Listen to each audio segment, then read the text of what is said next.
Hi everybody, welcome back. My name's Nicholas. What a difference a day makes. Yesterday it was like in the 70s and sunny, and today it's like the 50s and cloudy. But you won't hear me complaining because this is still beautiful and I can still plant stuff and do stuff in the yard. So I'm just gonna keep my mouth shut, I guess. But today I have two projects that I would like to do and then give you an update on something, or maybe a couple somethings. So as you know, I finished the raised bed area, so it's all done, and now I can start showing you and planting stuff in that area. So I have something that I want to plant there. There's something I would like to plant next to the greenhouse, and then I would like to give you an update on my winter sowing jugs, and I would really like to start spraying the yard for weeds. So let me turn the camera around and show you everything I have going on, and hopefully we can get it all done. I guess we could just start with the winter sowing jugs. So I should have counted, but I didn't because I don't know what I was thinking. But there was a number of them that I had to get rid of because nothing happened in them. And I honestly can't even remember what the ones that were that failed. But these are the ones that have something in them. And I took the lids off because it's perfectly fine for them now. So I guess maybe we could just go through and I can tell you what's all here and what has some growth. So the first one right here is snow thimble foxglove, and I'm not actually even sure if either of those are foxgloves. I'm gonna have to wait. I really don't think that they are, but we'll see. The next one back here is Fama White Scabiosa. This is a Scabiosa, and that's something else for sure, but it might be a weed. And then I have the outhouse hollyhocks. So there's 1, 2, 3, and then that is a weed, I believe. And this is the QIS dark blue larkspur. There's 2 in there. This is strawberry foxgloves. This isn't, and this isn't, and this isn't, but all of these are. And this I believe is the gold dust alyssum. Yes, and as you can see, they did absolutely fantastic. This one right here is Rocky Mountain Columbine, and there are a few that are larger, and then there's even some that are smaller, so those will be fine. And this jug is double majorette hollyhocks. This is not a hollyhock, and this is not either, but I don't know. I don't think this is a weed, so I'll just wait and see what it ends up being. This one is the QIS white larkspur. There are 2 in there, looking lovely. This is probably my best, the one with the best outcome. This is the Verbena bonariensis. So as you can see, it's doing fantastic. This right here is Shades of Summer Verbascum. I don't know why I started these in winter jugs because I had 3 trays in my greenhouse, so I'm swimming in them right now. But I guess that's not really a bad thing. And this one right here is Blue Star Columbine. I don't know. This right here looks exactly like this. So I don't know. We will see what they are. This one is the McCanna Giants Columbine, and there are a couple in here. This one is, hold on, I cut that. Giant spotted foxglove. So as you can see, those are doing really well. This is another one of my ones that did really well. This is Maximilian sunflowers. So those are the ones that get like, I don't know, something like 8 to 12 feet tall. And then this says Pretty Betsy Jupiter's Beard. I don't know. It might be. I'll have to look at my other ones to see if this is what they look like. But either way, I'll let them grow on a little bit. Well, honestly, look. So there's these in here, and then this one looks exactly the same too. So either they are or they aren't, and I guess only time will tell. The next thing that I would like to show you guys are these two plants, and I will show you where I want them to go. So this boxwood is a green mountain. It says it wants full sun, and it gets 24 to 36 inches tall, hardy to zone, well, hardy down to -20. And it's very beautiful. So my thought is for it to go in this container. I think that would look really nice. In that location before, I had like a tall urn planter that was black, and I still like it, but it's kind of falling apart. So I kind of like took it out of commission right now, and either I'm going to decide to get rid of it or to see if I can fix it, but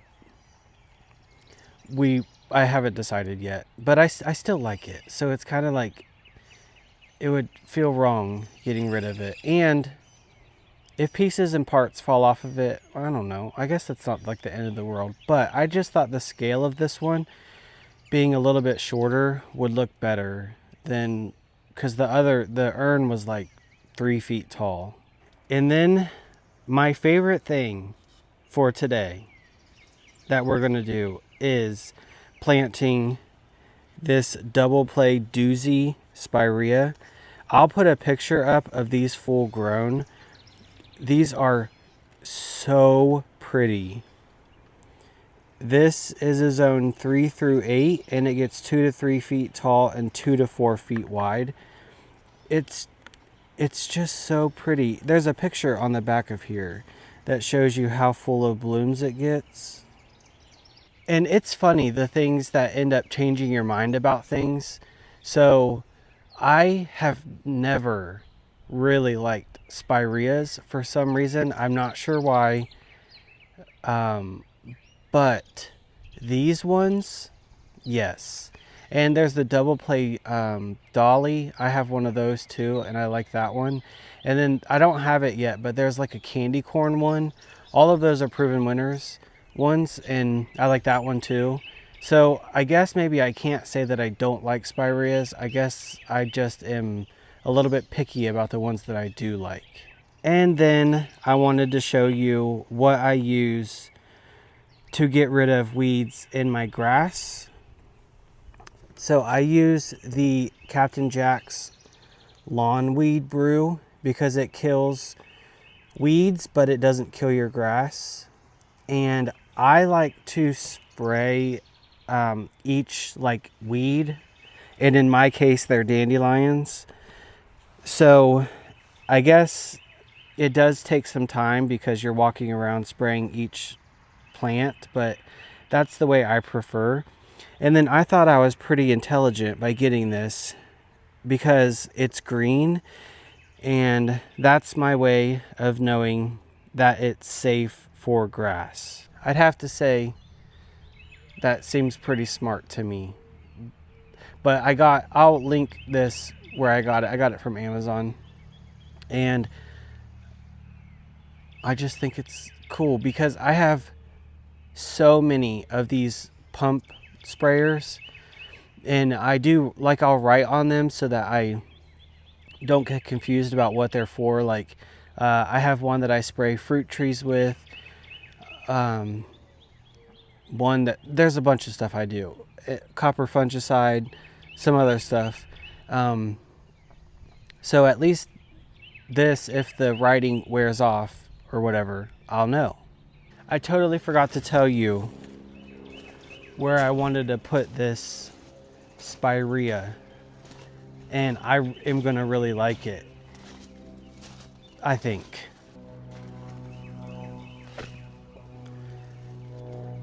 So to orient you to where we are, these are the raised beds that I just installed. This is my flower bed on the right side of the greenhouse, and then this is the shade garden. But I thought that we could put the Spirea right here because I had a butterfly bush there and it just never did well, and I think it's just because it stays a little bit too wet maybe for the butterfly bush, because they pretty much want it to be like the desert. So I just thought that this Spirea would look absolutely beautiful. And if I put it exactly where it's at, and it gets 4 feet wide, so that'd be 2 feet wide from center. I mean, it might come over into the path a little bit, but I could always just move the path over. I would rather do that and have this here than not have it here. So that's the order of business today. I think maybe we'll start with my least favorite thing to do today, and that's spraying the weeds. We'll just get that done really quickly, and then we have the gift of being able to plant 2 plants, 2 bushes, 2 shrubs when we're done.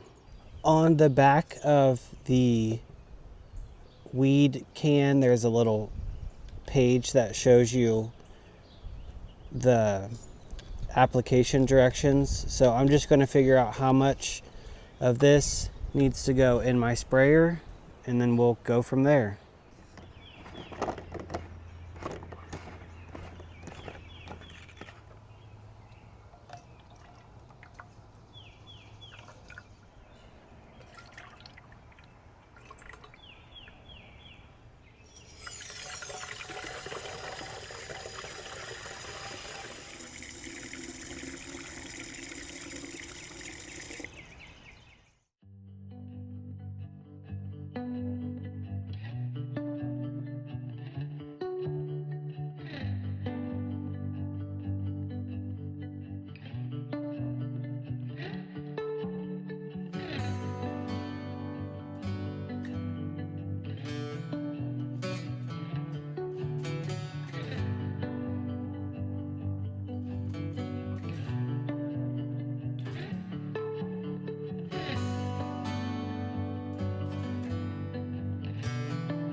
I was able to do 2/3 of my grass area with one of those bottles, and I only had one, so I have to get another one.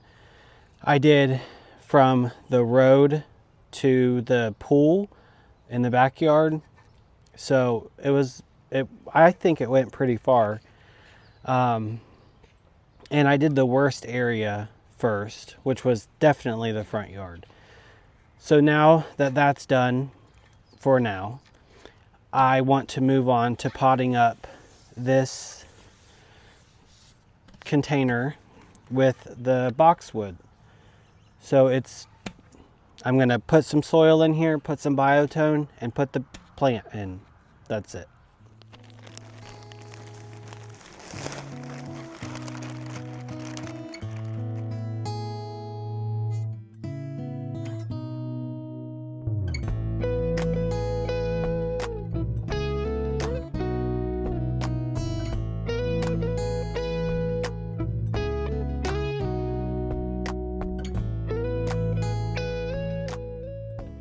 I kind of am gonna plant it a little bit high because container plants are notorious for their soil compressing down. So a lot of the times when you plant something that's going to stay in your container for a year or 2 or 3, the next year it'll be like low. So I kind of want to see if I can help that in any way possible.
Well, I'd say that looks pretty good.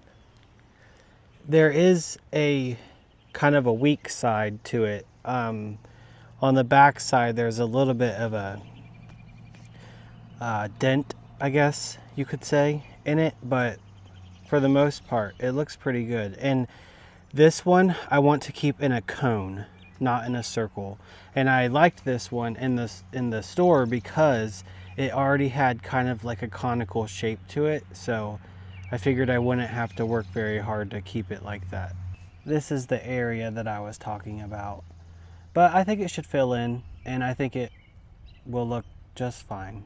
We only have one thing left to do, and it's the Spirea. Like I said, there is a butterfly bush there, and I don't think it's alive. Butterfly bushes, for me in my area, usually have to get cut back pretty much to the ground every year, like 3 inches or so, and then they sprout from there. And all of my butterfly bushes are doing that, but this one doesn't have any sign of green growth. However, it could just be really late, which is a possibility. So I'm probably going to dig it out and pot it up and just wait to see, because it is actually the variety that's my favorite, which is the Grand Cascade. So I want to give it a chance to see if it's going to come back.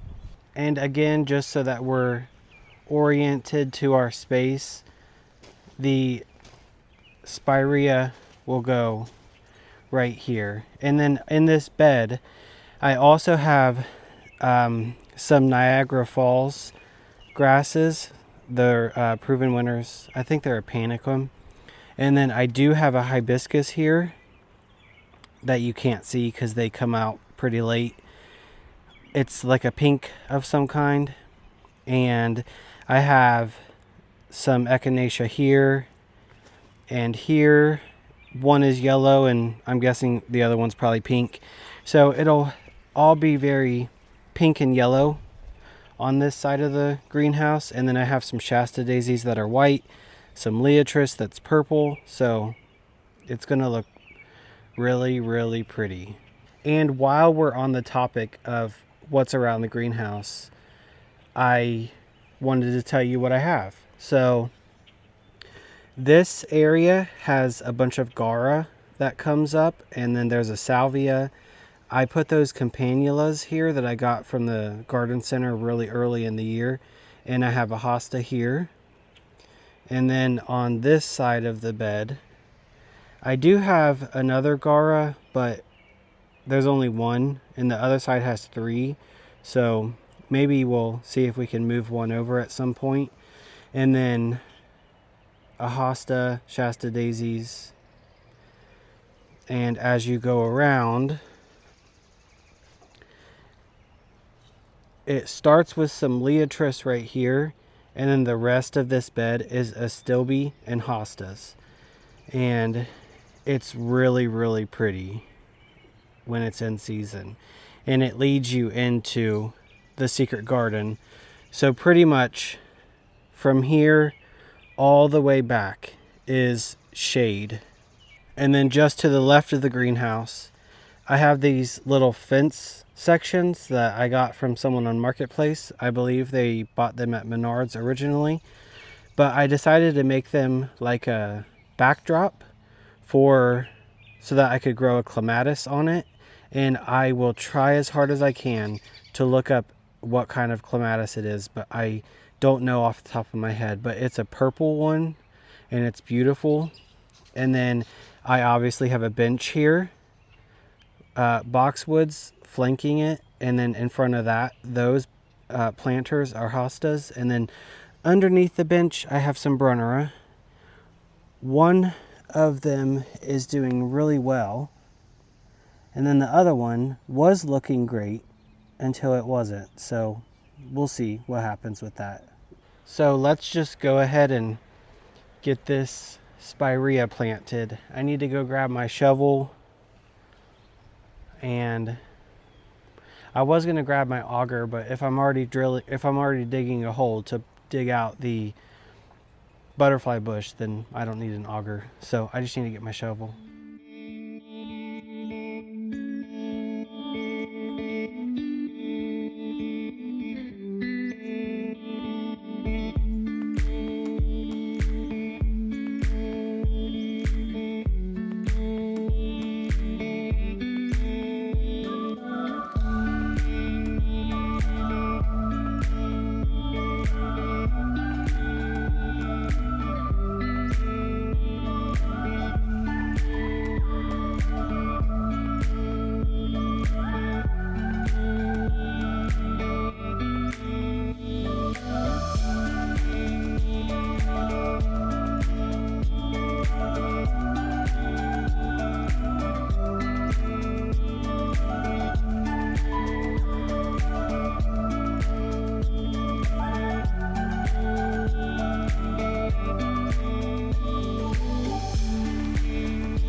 That is a thing of absolute beauty.